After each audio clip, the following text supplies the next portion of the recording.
खाइबाटा हूँ मेन कथा जी खाद्य खाइले से दबा कथा हेले आमे सेमती किसी करूँ पैसा नहीं बोली खाद्य गोटे 25 किलो किनिया चाहिए 2200 टका पड़ुची कि आम कैपेसिटी आम से हिसाब से खर्च करुचु पाउचु जी पैसा खर्च करेंगे से पाइबे।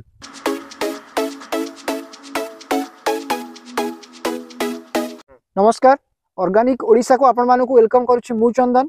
फ्रेंड्स आज यही वीडियो रे आमे जानिबा चिंगुड़ी चाष विषय रे। चिंगुड़ी चाष आमे केमिति करिबा, चिंगुड़ी चाष रे कोन कोन सब समस्या आसे कि विस्तृत भाव में आमे जानिबा। नमस्कार सर, आम चैनल को आपन स्वागत करुछु। आम परिचय आम दर्शक मानक कोंतु। मो ना सुशांत बेहरा, गाँ हूँ धरणीकुदी। ये चिंगुड़ी चाष विषय आम तो 1996 मसीह चिंगुड़ी चाष कलु पिला बेलू आम से बागदा करूँ गेंडा आम गोटेक बाड़ी दियो मझे जो रोग लगे सब बंद हो गला पोखरी फोखरी सब बंद हो जाता तेणु या नुआ ए 5 वर्ष 4-5 वर्ष है कि 6 वर्ष खंडे हम बेनामी चाष करुचु हेले तथापि आम जी आम कैपेसिटी आम से हिसाब से खर्च करुचु पाउचु। सर आप केते एरिया रे करछोंती? बर्तमान आमर तो बड़ एरिया नहीं ये सब निजस्व जमी भाई भाग सत प्लट सब भाग भाग सत आमर ये हूँ 50 डिसिमिल। सर टोटाल केते एरिया करछोंती? आमर आमे 2 एकर भलिया करूछु 2 एकर पाखापाखि। अच्छा सर आप जो आम दर्शक मान कहूँ जो आप स्टार्टिंग करुछोंती स्टार्टिंग पूर्व आपनकर पॉन्ड रो पोखरी रो प्रिपरेशन केमिति हुए? प्रथम तो पोखरी उझाड़ी उझाड़ी दउछु उझाड़ा सरीबा पर माने पानी टाको सुखै दउछु सुखै दुआ पर आमे चूनो मारुछु। अच्छा ब्लीचिंग मारुछु।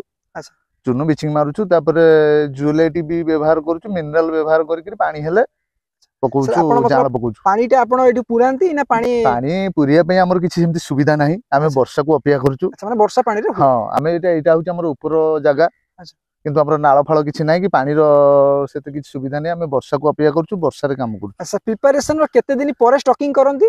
स्टॉकिंग तो मिनिमम से प्रिपरेशन जहाल 15 दिन पर स्टॉकिंग दउ। गोटे एकर रे आपण केते स्टॉकिंग दउछंती? आमे एठी बेसी दउनु काहे कि हमर सुविधा नाही पैसा खर्च करिया पई तथापि आम एक 30 पैकेट हेले मिनिमम धरंतु 1500 लखा माने 50 रु 60 हजार स्टॉकिंग आपण गोटे एकर दउछ। हां हां अच्छा सर एदला आपण स्टॉकिंग दउछंती तापर आपणकर चुंगुडी रो फीडिंग सिस्टम केमित थाय? फीडिंग ता आम देखुछु डाला एठी आपण देखिले सखाळे दउछु मेन वर्तमान 3 थर दउछु खाद्य जे खाइबाटा होची मेन कथा जति खाद्य खाइले सेति दबा कथा हेले आम सेमती किछि करि परनु पैसा नहीं बोली खाद्य गोटे 25 किलो किनिया चाहिए 2200 टका पड़ुची तथापि आम चेष्टा करुचु तथापि ए पोखरी वर्तमान आम 4 किलो खाद्य दउछु 3 थर रे। सर एटा जो 3 थर आपण दउछंती दिन रो को टाइम रे दियंती? सखाळे दउछु इन 12टा इन 12:30 मन हबो बदे 12:30 की गोटे हबो इन भी खाद्य पड़ला संध्या बेलू फेर पड़िबो। अच्छा सर चिंगुडी चाष रे मुख्यतः को प्रॉब्लम सब आसे? प्रॉब्लम तो विभिन्न प्रकार आछि बेनामी चाष रे जे गोटे गत वर्ष आम चाष करूँ मोर मु देखिली डालार चुंगुड़ी मरुंट।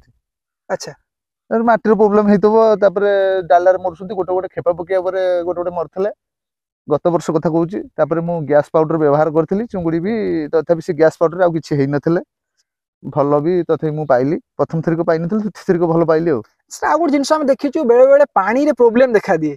हाँ अब वाटर ट्रीटमेंट आपण कोन केमती करंती? हां से वाटर आ कोन आमे चूनो फुनो मारुछु जोई लाइट मारुछु आउ तो हम पाखरे पानी नहीं भरिया पई ना एई गोटा कहूछ हम पई प्रॉब्लम है। अच्छा पानी रो धारा किछि नाही। अच्छा सर आपण यार हार्वेस्टिंग परे लिफ्टिंग आपण के दिन परे करंती मतलब आपण केते दिन परे माछ धरंती? माछ मिनिमम 2 मास 3 मास भीतर धरु 3 मास धरा जाय। सर आपनकर एवरेज केते ग्राम लेखा आसंती? 3 मास रे जोटा भलो पोखरी की खाद्य भलो कि तार माटीर भलो आसिला से 3 मास भीतर मिनिमम 60 प्लाट हो जाती। अच्छा कि 70 प्लाट धरती कि भी 50 प्लाट रे धर दियंती गोटे केजी रे 60 पीस। हां 60 पीस हो गोटे केजी रे। सर आ गोटे जिंस हम कहंतु आपनकर स्टार्टिंग रु पॉन्ड प्रिपरेशन ने केते टका खर्च हुए? से बेसी पैसा खर्च हुए नहीं से जहाँ आम से 1000-2000 खर्च हुए जहाँ तो जहाँ खाद्य आ कौन। अच्छा आप स्टार्टिंग रु एंडिंग पर्यंत केते टका खर्च करंती पोखरी रे? हाँ गोटे पोखरी चाहिए 25,000-30,000 हो। अच्छा सर आप गोटे एकर रे आपनकर खर्च जाई कि सर प्रॉफिट केते हुए? हाँ प्रॉफिट होउची आमे जदी ताकू ठीक रे न करिवा प्रॉफिट आमे देखिबा नै पैसा को देखिबा कथा ले ए तो बेनामी चाष होउची मिनिमम होउची 100 रु मिनिमम 40% तमरो खर्च होउची 60%। अच्छा जेतिकी पैसा खर्च करिवे सेतिकी पाइबे। अच्छा जदी सर गोटे आमे गोटे एकर रे 50,000 खर्च हुए ताले हमको प्रॉफिट 50,000 मिल परिबो। हाँ मिलियो। अच्छा। तापर मेन कथा होची बोलदा माछ फाछ पकोउछंती एक्स्ट्रा चाषटा बेनाम दिहर पहिला से खाद्य से खाइले कि नहीं सेटा लास्ट भी होउची 10-30,000 40,000 होउची से भी आउछंती लोग। तमन सर भेनामी चाष करी कि निश्चय जने प्रॉफिटेबल हेई परिबो। हाँ हेई परछंती। सर चुंगुड़ी रो आउ कोन से मुख्य रोग देखा दिए?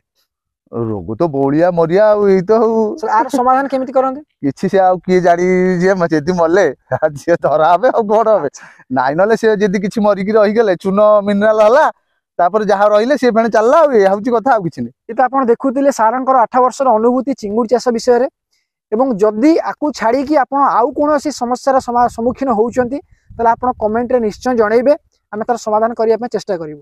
नमस्कार। नमस्कार।